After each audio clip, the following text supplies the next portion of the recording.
Hey, everything goes. Let's go. Feel me? Everything goes when the homies hate your personal taste. Shakur of a tank type of take it be hurting you to rank. Heated debates about who's better between the birds or the saints. But post games of which bigs is really worse than the paint. And John, Ian, and Dan on the pod, future icons. Ian screaming go birds and Dan trying to fight John. A Rockets fan with the Saints from Philly with a python. Cross me and the boy step over him like he Tyron. Eagle season end with a bowl and nobody sober. Let the Saints be the chance and Dan on bourbon and Nola. Everything goes. Place your bets with us, take the over. Philly niggas wanna see how raid that we gon' make October. At game time, it's game time. Need your picks and can clutch it. Gave my ticket to John, brought me back with a bucket. CP3 on the assist and Kawhi be getting his touches. But I'm watching Brian cooking my ticket and I'm like, fuck it, let Ian tell it. He gon' say that Brian is the GOAT. Coming back from 3-1 and barely had him a coach. MJ don't got these records, so we laughing the most. And I watched it with my own eyes, so now I'm back in the host. I get my locks from Dan and lock it in on fantasy picks. #1 in every league, they can't stand me with this. I'm fleecing the league with every trade, I dismantle it quick. Wave a wire, watching the pod to help me handle the shit. Legendary status, keep watching, we gon' reach that. But reach too far, my rocket shooting, and I gotta teach that. Fill the gap with a hit stick. Think I don't see that Hall of Fame vision switching from B-Dog to the T-Mac. On your wrist, John Dane time, and everything froze. Errol Spence washed up then, and everyone knows you can't see. I see 3 when comparing to those, cause every podcast can't handle when everything goes.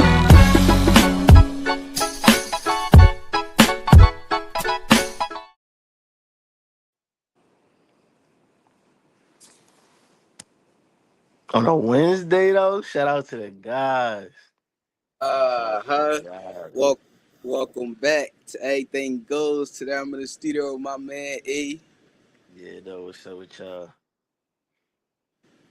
And we got something different for y'all tonight. We're gonna jump into a quick little news stream, but before we do that, we appreciate everybody that's tapped in and everybody that will tap in. Don't forget to hit that like and subscribe button, and let's get into it. It's a lot on the slate for the day. E. We're gonna start with some breaking news in the NBA, reported by Shams. Bam Adebayo approached and struck Tyler Herro at a summer league game featuring the Heat versus the Bucks.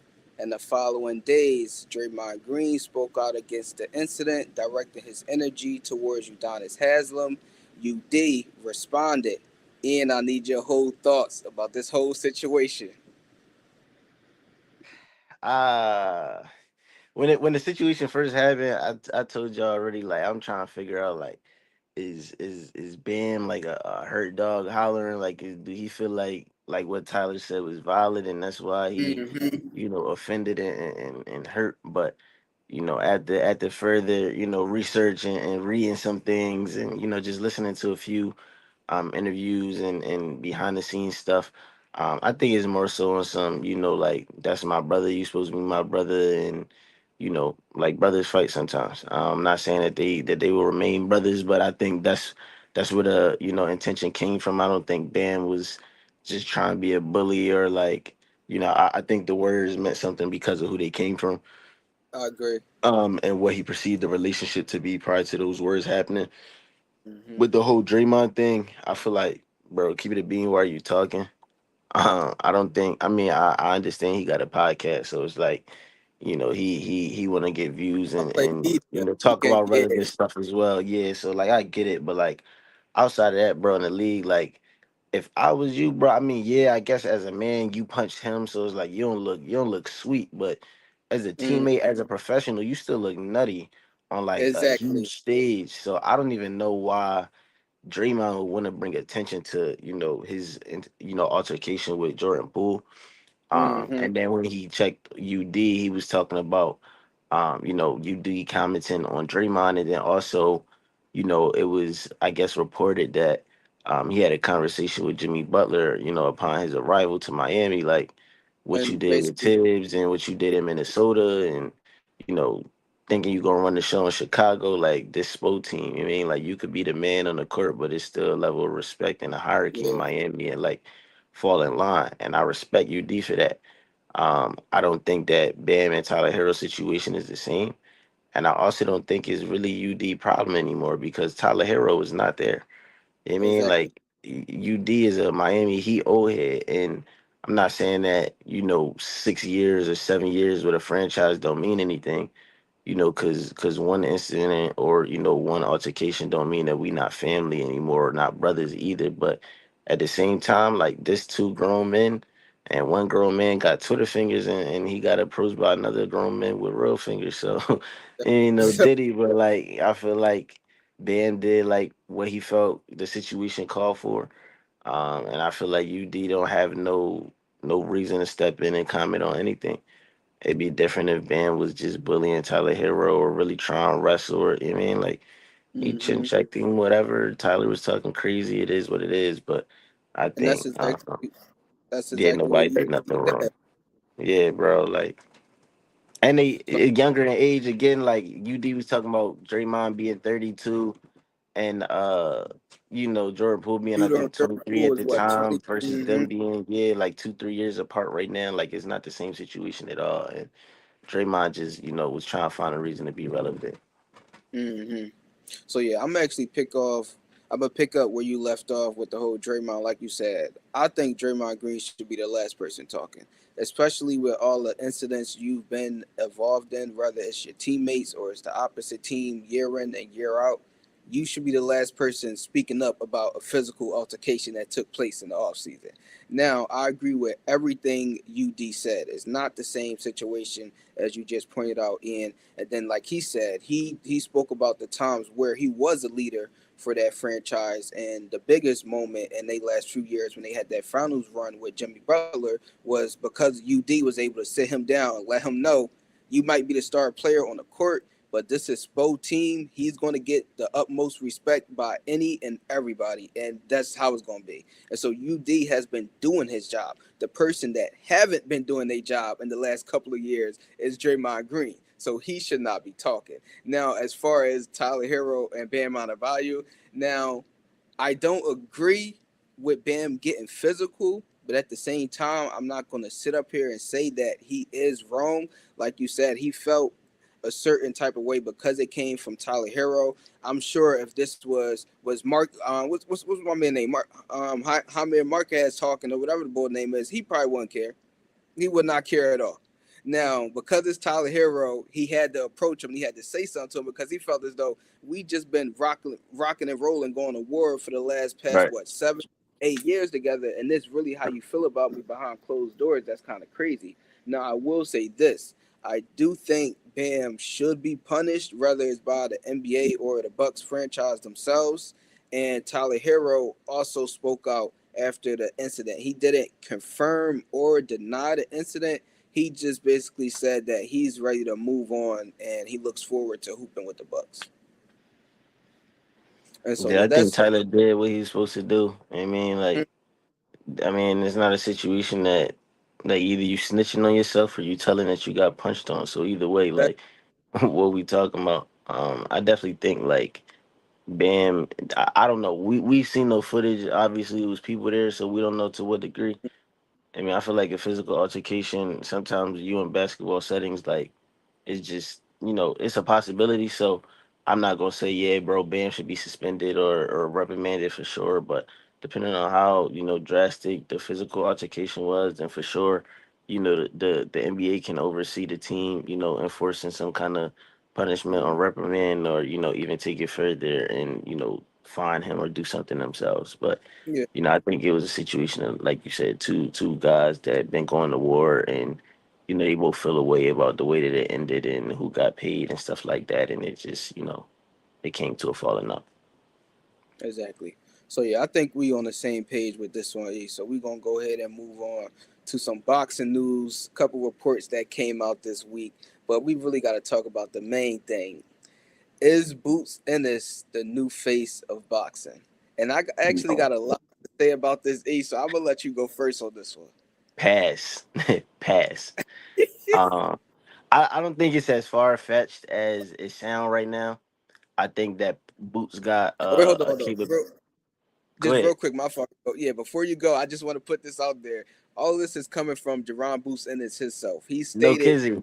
on Ring Self-proclaimed. Magazine Boxing Show that he believes he is the new face of boxing, and he also said that he plans on fighting on Cinco de Mayo weekend and being that new big star every Cinco de Mayo. Go ahead, A. Why? Why? Okay. Um. Hmm. Okay. But yeah, I like I said, I don't think it's as far fetched as it sounds right now. I think Boots got a fighting style that's it appeals to the public eye in terms of boxing, and he's a knockout artist as of right now. If he Hmm. gets up and he only gets stronger, then we can expect to see more of those things. And I think that he still got a good enough defense and technical skill that again he can show you really what you're looking for on a night to night basis. So I Hmm. don't think it's far fetched for him to be able to do that, but I think he gotta build his resume and just add to what he's doing right now in order to be that. I think that right now boxing is in a place similar to the NBA, where we had a clear face of boxing, a clear guy that was going to make the most money in every fight for 15, 20 years, and once he went out, there's other guys that clearly can fight. Other guys that's as good or close to as good as he was in his prime now, but it's like they not the star that he is. So I don't think, right now I wouldn't say from my perspective it's a clear face of boxing. If I had to argue one, I might like a name that I might mention is Canelo, and even that, like, I don't know, but I think Canelo is much more acclaimed and a longer tenure fighter than Boots. I don't think Boots could bring in the money and the seats, the odds that Canelo can right now. So I think that's a bad argument. I mean, he when I watched the interviews where he said it in a way of like, that's what you're supposed to say, bro. But Hmm. he didn't even sound convincing. Keep it a being. He just like he want to make that the reality, so he gonna say it until that's what it is. Hmm. Got you. But yeah, So what you I got? What you got to say about this? Since you yeah. said I got a lot to say on this topic. I do. So I kind of agree with what you said. I'm looking at it from a similar perspective, but different from yours. So I'm disqualifying Canelo from the rip because Canelo, he already had his time as the face of boxing, and I think his career is getting ready to be wrapped up shortly in the next year or two. So I'm looking at three people to be the new face of boxing. One of them is Boots. The other one is Shakur Stevenson, and last but certainly not least is David Benavidez. Now, these three fighters, they're all coming off of big wins. They're all slowly but surely continuing to climb up that pound for pound list. All three of them just sold out their last fight, and all three of them is showing raw talent plus skills. Now, the problem is, which I'm hold on, before I get to what the issues are, David Benavidez, I just want to point this out because Boots also said that he wants to fight every Cinco de Mayo weekend. David Benavidez just said the same thing, and David Benavidez said that he also plans to fight on Cinco de Mayo weekend coming up this year. So, let me just ask you this quick question: if Boots and David is both fighting on the same day, both main event, and which fight you watching?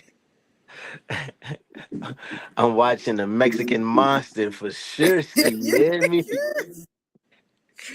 Bro, I'm not even gonna lie to you. I need to see it all. I'll switch it back and forth like this. The whole time I'll switch it back and Got the forth. You mean? laptop and the phone set up in the background Hmm. with the But yeah, football but game on the screen. Go ahead. definitely. But getting back to the three fighters. Now, I do lean Shakur right now. And the only reason why I lean Shakur, I'm going to break it down for you. A lot of people might think this is biased, but it's really not. When I'm thinking about fans, I feel as though all three of them are similar in fan base. Now, the different setter is the hate. The who has the most haters right now is undeniably Shakur Stevenson. He's the most loved, hated, respected, and disrespected fighter in the game of boxing, all at the same time. When people watch David Benavidez fight, nobody want to see David Benavidez lose. When people Right. watch Boots fight, it's very few people that want to see Boots lose. When people watch Shakur fight, half want to see him lose, the other half want to see him win. And that's facts. And so Right. when you looking at it from that perspective, you don't just need fans to go out and buy the tickets. You also need your haters to go out and buy the tickets. They're the Right. ones that's going to show up to every single one of your fights. They're going to comment on every single video they see. They're going to keep talking about you. So you got your fans talking about you, you got your haters talking about you, and like I said, I think all three of them have similar fan bases, but I think Shakur hate right now is just up here compared to them two being down here. So I think right now he is in league to be the face of boxing, a la Floyd. Not saying that he's on Floyd level yet, but Floyd at his height had the same exact thing going for him. 50% is paying to watch him win. 50% is paying to watch him lose. But guess what? It's going to be sold out every night. And they wasted their money. Yes, the 50 that wanted to see him lose, they never saw it. What you think about that, A? Nah, I think that's a great take for sure. Like, as soon as you said that, I thought two names in the NBA again, just drawing comparisons to a sport that I'm more familiar with. But Kobe and Bron both came to mind. Whereas like my Mm-hmm. intro to Kobe, bro, I hate partially because I was a Bron fan, but I hated Kobe when I was a young boy. Like when I was a young boy, it was like, bro, he don't pass the ball, like he a jack, and part of that was just that's what I was hearing. Granted, I watched basketball as well, so I could see Mm-hmm. where it was coming from. But I think that definitely the narrative around Kobe and the style of basketball that he played when I was younger that influenced how I watched the game. And how you Um, thought of yeah, exactly, and how as a I young viewed it. boy So yeah, so you look at people that don't really know boxing and people saying, "Oh, Shakur Stevenson is boring," and he born? jabbing people up, and you mean, giving you body punches that don't look like they doing anything because the fighter's still moving forward, or he just cringed a little bit, like, but that's Mm-hmm. boxing though, so if you don't understand boxing, if you ignorant, like Shakur said recently, like, then some of these Mm-hmm. things can change how you view the lens of boxing, or what lens you watch boxing through. So I think that it's possible for people to definitely, continue to just expand their hate for Shakur. I think Mm-hmm. he's that type of fighter, and I think that the type of person that he is, he embraced that from from the fans. So I don't think that that's going to change. I don't think he's trying to win over anybody. I think he understands who he is and the style of fight that he chooses to bring each and every night, and that's a hit and not get hit type of fight. And again, if he okay enough to make it to his family and have a conversation with them where he's coherent, then he Mm-hmm. don't he don't really seem to care about what anybody got to say about how he fighting. And so I agree that Shakur got a factor to his profile as a boxer right now that the other two don't necessarily have. And I agree, like, with the love behind Benavidez for sure. Like, Boots, I don't know. You I feel don't like hear we in the nobody city. hate on Yeah, bro. Fernandez. I never heard nobody say anything bad about him. He like unanimous. Not, I don't want to say he like universally loved, but anybody that I know that's tapped into boxing, He's the like they know closest he thing like. to it in boxing. Yeah, yeah, like they respect him right now. Like everybody know he one of them ones. And Mm-hmm. Boots, I don't know. Like we in the biddy, so I feel like it's a different perspective. So I feel like I'm a little biased with my perception of how people view Boots. I don't know how he Yeah, viewed outside of the city, but here he a legend. So, I would love to see him become the face of boxing as well. mm, But just in my recent journey with boxing, nah, he's still not. He ain't at the top yet. He got to stay humble, stay hungry. gotcha. Before we move on to our last topic, I just wanted to say one thing real quick, Ian, because there was something that you brought up that caught my attention when you was talking about Shakur. You was basically saying how he embracing the fact that he does get a lot of hate. One thing I will say, obviously he don't need to correct it because he's a grown ass man. He don't care. But I think he is missing his massive fan base. He don't know just how many fans he has because all he see is the hate. The hate is overwhelming his fans. He really don't know how many fans he got. He really don't. But yeah, so I can moving see on that for to sure. yeah. He think it's more haters than fans and it's really not. It's 50-50 or it's 60-40. He think it's like 30-70, and that's not the case. Yeah, That's but really some people got to pay attention to that, to mm-hmm. motivate themselves. Like I'm not motivated by what I do good. I'm motivated by what I But want to I do fix bad. and So not let me mess look up at all the again. negative Yeah, comments. Yeah. yeah. So You're I absolutely can right. understand that. But Mm-hmm. but but you right in your perspective though, like you only gonna have one boxing career, so like you gotta Mm-hmm. enjoy the fan, and not to say that the fans gonna go away when you stop fighting, but enjoy this in the heat of the Half moment of because them you might only gonna because they have not one going prime of boxing. exactly. So yeah, we're gonna move on to our last topic today. We what 4 games deep into summer league right now. I know the Sixers got a rookie that's been balling. I'm excited about my rookie. So E, the floor is yours. How you like your Sixers rookie thus far? I love what I see from my rook, um, Philan Jr. Mm-hmm. His bag right now is very impressive. Not because he got a lot of moves or stuff in his repertoire, which he does, but I think that what I'm most impressed with right now from a basketball perspective is his pace. I think he can change his pace very effectively. He can play the in between game, inside the 3 point line. He can get to the basket. He's able to finish. So I think he's very capable as a scorer. And I think right now on our team, that's the biggest question mark on the bench. Like, who can we rely on to put the ball in the basket? Like I know I y'all don't got think. Anthony Simons, but after that, it's Yeah, like, yeah, for sure. Like he was a great signing for us because that was absolutely the question. Okay, cool. We got five, and then what? But Anthony is one person, so we throw Anthony out there with G Leaguers, and they can double team Anthony Simons in the second unit. Not that he would be out there with no starters at all ever, but now I think we just have a better rotation. It's not going to. I don't foresee it. Working out immediately. I definitely think that he'll have an adjustment to make once we're into, actual league play because he'll be off the ball, more than he is right now. yeah, But I definitely think that he's a capable scorer, and I think that if Nick Nurse can be strategic with the minutes that he get, which Nick Nurse hasn't been great with rotations before, but if he can improve his rotation as a coach and make sure that we maximizing, like I think if he's on the court with VJ, like if he's on the court when Maxi's not on the court, he on the court with VJ and whoever. Like no Maxi, no JB. If he on the court with VJ, that's gonna be a great time for him to shine because yes. VJ can play off ball, can stand in the corner, he'll go get the hustle points. Like they can take turns, and I think that they'll be okay. But neither one of them need to rely on the other to score. I think that Mm-hmm. the creating, facilitating side of him is gonna take a little bit longer to translate to the league. Not saying that he can't create now, but I think that what I see is more natural scoring, and that's what we'll, need and expect from him going into the year. But I think I foresee him fitting well within our roster. I do think that McCain, who we had on our roster last year, might be a better, especially right away plug-in and role player in the NBA. But I think from what I see right now in terms of play style, I think our rook right now has a higher potential as a player. So Got I feeling. I agree. yeah, so I hope that we, handle this the right way and can actually commit to a guard that we draft and not trade him in 3 to 5 years. I mean, the only one y'all committed to so far is my guy Max. You ain't Yeah, TJ bro. Max. Everybody else out of there, bro.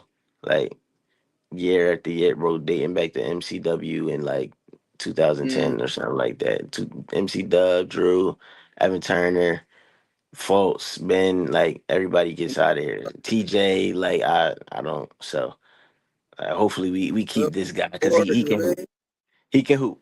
So I'm excited for what I can't wait for Sixers basketball, bro. You already see how the all season going. I told y'all Brian Mm, on his way. He just ain't signed that paper yet. He dramatic. He like the attention in the all season. But Brian to the biddy, I mean, it's about to get gritty. But mm-hmm. you what you think about your rook though, bro?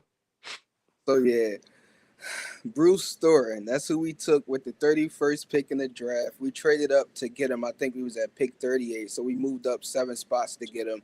And so far, he's living up to his expectations and team needs. I know it's only Summer League and it's only 3 games in.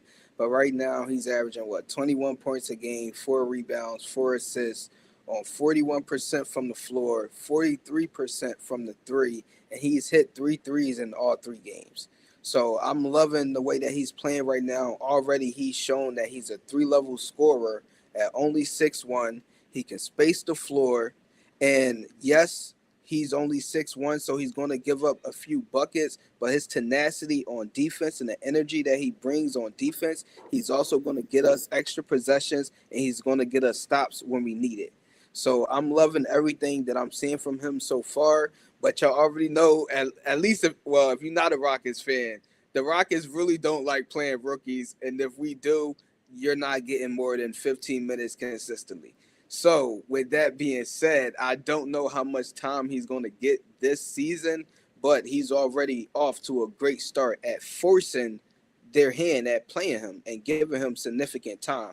Now, I think best case scenario is he's ready to take over for Fred VanVleet. Obviously, Fred is still going to be on roster unless he don't want to be, but he's ready to take over for Fred VanVleet by the end of this season. I think that is very possible. I'm sure by the time at the time we drafted him, we thought maybe 2 or 3 years. But what we've been seeing from him in summer league, he can be our starting point guard going into the 2027-28 NBA season.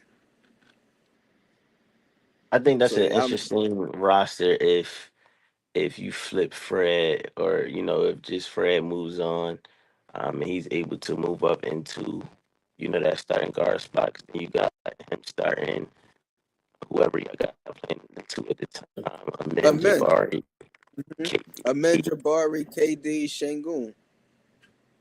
Yeah, so like that's definitely because then from there, what is the development of Tari Eason at that point? Reed, what is he playing the combo guard? Is he playing the two? Is he playing point guard now? Because Fred gone, so we need a backup point guard. Like the depth of that team looks a little bit different. I think the play style is affected. I don't know if you're talking 1 to 2 years from now. Is KD still in Houston? So If in like I think that's so interesting. I think a year or well, I think 2 years from now for sure, KD will be gone.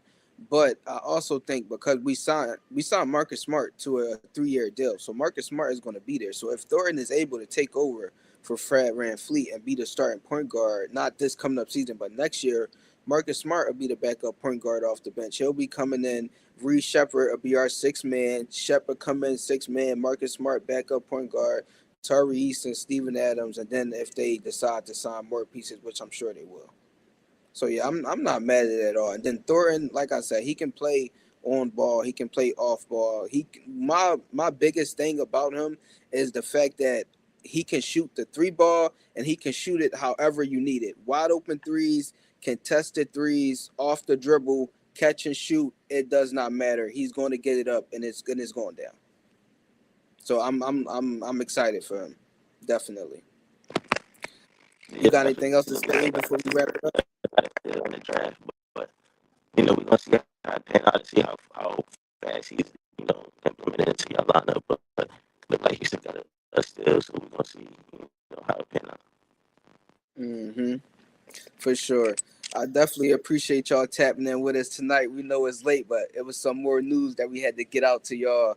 And so definitely stay tuned for the new EP coming out this week, and we'll catch y'all in the next one. Mm-hmm.